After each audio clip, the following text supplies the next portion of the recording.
Assalamualaikum warahmatullahi wabarakatuh.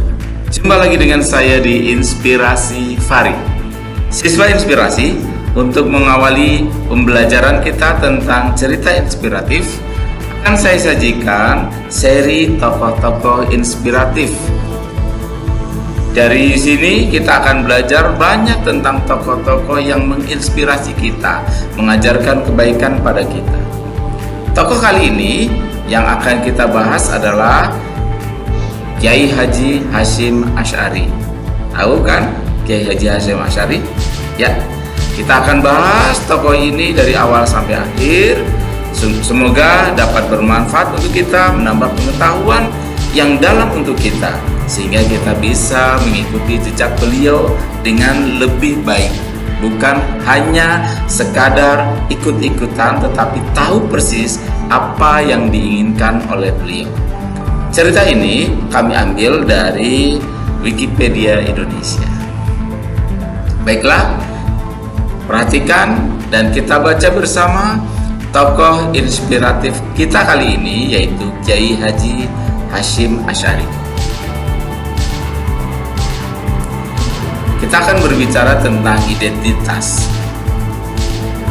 Kiai Haji Muhammad Hasyim Asy'ari, atau bagian belakangnya juga sering disebut atau dieja dengan Asy'ari atau Ashari, lahir di Kabupaten Jombang, Jawa Timur pada 14 Februari 1871. Beliau meninggal di Jombang juga, Jawa Timur pada 21 Juli 1947 pada umur 76 tahun. Kalau kita berbicara keluarga, maka Kiai Haji Hasyim Asy'ari adalah putra ketiga dari 10 bersaudara. Ayahnya bernama Kiai Asy'ari, ibunya bernama Halimah. Sementara ke-10 saudaranya antara lain Nafi'ah, Ahmad Soleh, Rodiah, Hasan, Anis, Fatonah, Maimunah, Maksum, Nahrawi, dan Adnan. Berdasarkan silsilah garis keturunan dari ibu, Kiai Haji Hasyim Asy'ari memiliki garis keturunan dari Sultan Pajang, Jakatingkir, dan juga keturunan Raja Hindu Majapahit, yaitu Brawijaya kelima atau yang disebut juga dengan Lembu Peteng. Kemudian kita lihat bagaimana pendidikan beliau. Kiai Haji Hasyim Asy'ari belajar dasar-dasar agama dari ayah dan kakeknya Kiai Usman, yang juga pemimpin pesantren Gedang di Jombang.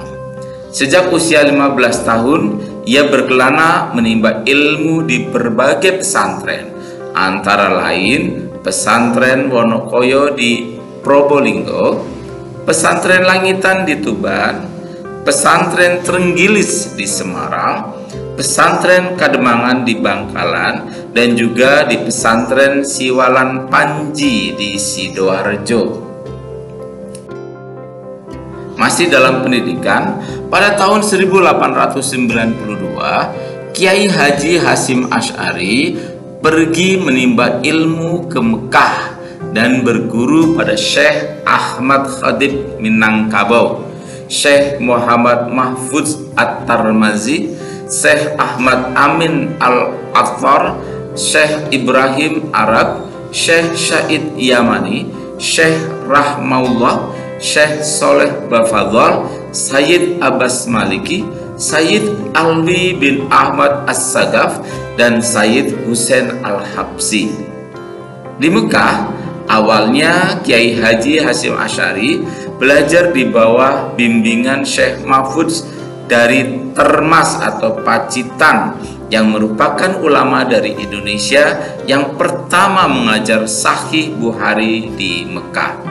Syekh Mahfuz adalah ahli hadis, dan hal ini sangat menarik minat belajar Kiai Haji Hasyim Asy'ari, sehingga sekembalinya ke Indonesia, beliau sangat terkenal dengan pengajaran ilmu hadis. Beliau mendapatkan ijazah langsung dari Syekh Mahfuz untuk mengajar Sahih Bukhari, di mana Syekh Mahfudz merupakan pewaris terakhir dari pertalian penerima sanad hadis dari 23 generasi penerima karya ini. Selain belajar hadis, beliau juga belajar tasawuf atau sufi dengan mendalami tarekat Qadariyah dan Naqsabandiyah. Kiai Haji Hasyim Asy'ari juga mempelajari fikih mazhab Syafi'i di bawah asuhan Syekh Ahmad Khatib dari Minangkabau yang juga ahli dalam bidang astronomi atau ilmu falak, matematika atau ilmu hisab dan aljabar. Pada masa belajar pada Syekh Ahmad Khatib inilah Kiai Haji Hasyim Asy'ari mempelajari tafsir Al-Manar, karya monumental dari Muhammad Abduh. Gurunya yang lain adalah termasuk ulama terkenal dari Banten yang mukim di Mekah, yaitu Syekh Nawawi Al-Bantani. Sementara guru yang bukan dari Nusantara antara lain Syekh Shatta, Syekh Dagestani yang merupakan ulama terkenal pada masa-masa itu.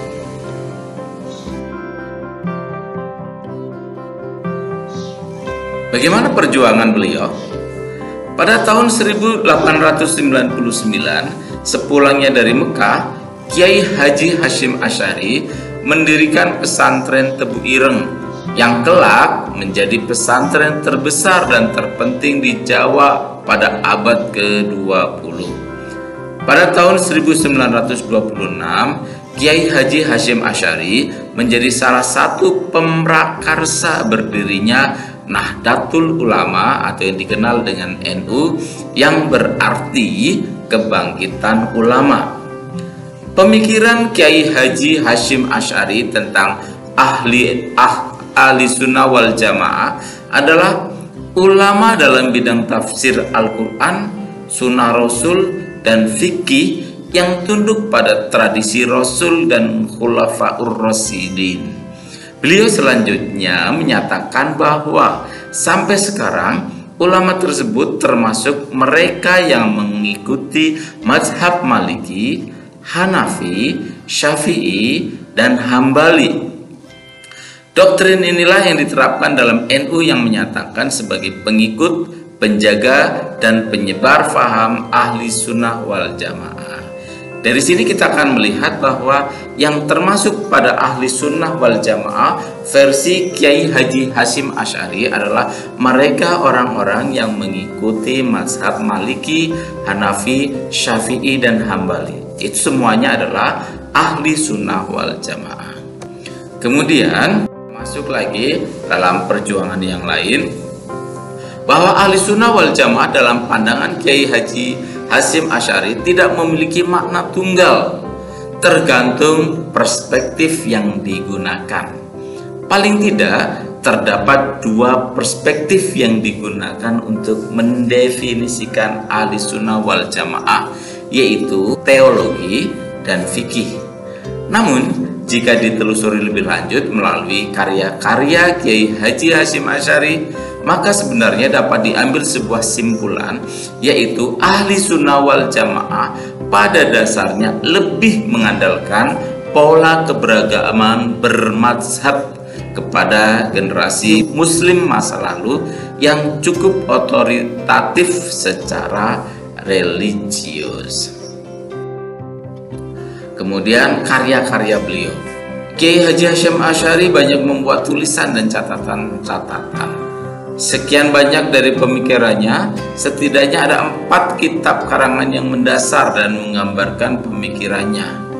Kitab-kitab tersebut antara lain Risalah Ahli Sunnah wal Jamaah fi Hadisil Mauta wa Asratis Sa'ah wa Bayamatumis Sunnah wal Bid'ah, yang artinya paradigma ahli sunnah wal jamaah, pembahasan tentang orang-orang mati, tanda-tanda zaman, dan penjelasan tentang sunnah dan bid'ah.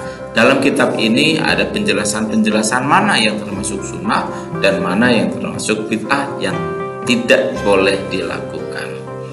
Kemudian ada kitab Al-Nurul Mubin fil Mahabbati Sayyid Al-Mursalin, atau cahaya yang terang tentang kecintaan pada utusan Tuhan Muhammad sallallahu alaihi wasallam.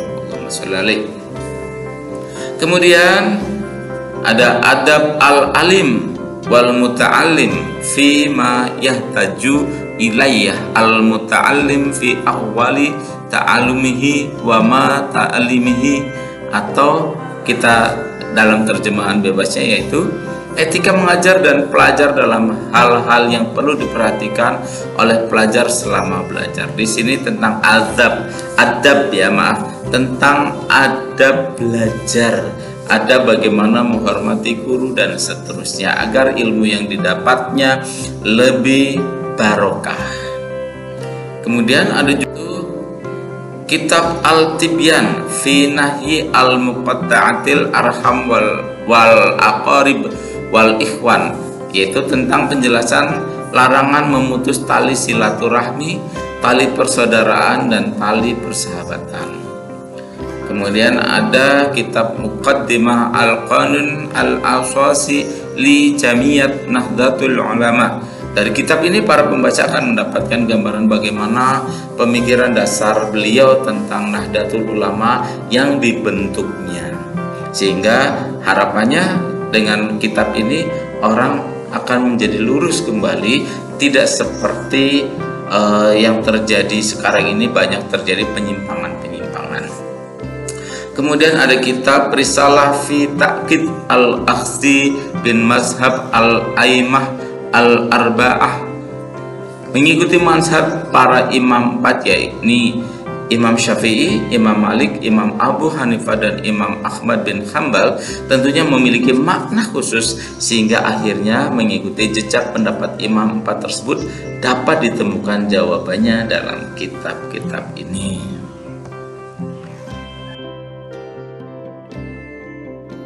Kemudian ada kitab Mawa'idz, adalah kitab yang bisa menjadi solusi cerdas bagi para pegiat di masyarakat. Kemudian ada kitab Arba'ina Hadisan Tata'allaqu bin Mabadi Jamiyat Nahdlatul Ulama. Kitab ini berisikan 40 hadis pilihan yang seharusnya menjadi pedoman bagi warga NU. Kemudian ada kitab Al-Tanbihat Al-Wajibat Iliman Yusa Al-Maulid bi Al-Munkarat. Kitab ini menyajikan beberapa hal yang harus diperhatikan saat memperingati Maulidur Rasul. Sebagai tradisi biasanya dilakukan di saat bulan Maulid. Nah, dari cerita-cerita tersebut, maka ada banyak inspirasi yang dapat kita petik dari perjalanan singkat Kiai Haji Hasyim Asy'ari. Yang pertama, semangat untuk menuntut ilmu yang luar biasa. Bayangkan banyak sekali ulama-ulama yang menjadi gurunya, guru beliau. Ingat, menuntut ilmu tidak hanya di satu tempat, tapi banyak tempat yang harus dikunjungi dan banyak guru. Semakin banyak guru, semakin banyak tempat untuk belajar, akan semakin baik, semakin lengkap ilmunya. Kemudian semangat untuk berkarya, banyak sekali karya-karyanya, ya, baik karya yang bersifat dalam organisasi maupun karya-karya dalam bentuk kitab. Kemudian semangat untuk menasihati dalam kebaikan atau fastabiqul khairat, berlomba-lomba dalam kebaikan. Nah, demikian saja sekelumit kisah tentang Kiai Haji Hasyim Asy'ari, tokoh inspiratif kita pada pertemuan ini. Semoga tokoh ini dapat menginspirasi kita menjadi awal memperbaiki diri, ya. Dan semoga kita akan lebih menjadi paham tentang tokoh-tokoh tersebut dan mengikuti jejak-jejak beliau. Semoga bermanfaat untuk kita semua. Assalamualaikum warahmatullahi wabarakatuh.